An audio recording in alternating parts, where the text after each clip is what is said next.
Petit. Merci. La parole est à Richard Lioger pour La République En Marche. Oui, et ensuite merci. Emmanuel Ménard. Merci, Monsieur le Président. Oui, nous avons été élus finalement il y a assez peu de temps et nous avons été élus sur un programme.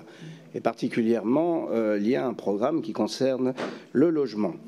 Il ne s'agit donc pas d'une fin de non-recevoir, mais d'ailleurs on peut aussi se poser la question. Oui, mais attendez, laissez-moi terminer. On laisse les orateurs parler ici, s'il vous plaît. Sur votre texte de loi, mais on peut aussi se poser la question, parce qu'on a enclenché un processus qui est ce qu'on appelle une conférence de consensus depuis le mois de décembre, où vous avez été invité, où vous avez pu vous exprimer, où droit au logement et toutes les associations ont pu s'exprimer, et ce processus et ce projet de loi comportent effectivement un volet très important qui est exactement en plein dans votre proposition de loi. Donc j'entends l'idée d'une proposition de loi d'appel, et je pense qu'on peut dire qu'effectivement la loi Elan, sur laquelle un certain nombre d'entre nous travaillons, répondra parfaitement, nourrie avec un certain nombre d'auditions que nous allons encore faire, mais que nous avons fait lors de cette conférence de consensus, avec les sénateurs, avec l'ensemble des hommes politiques, des élus qui ont bien voulu y participer. Donc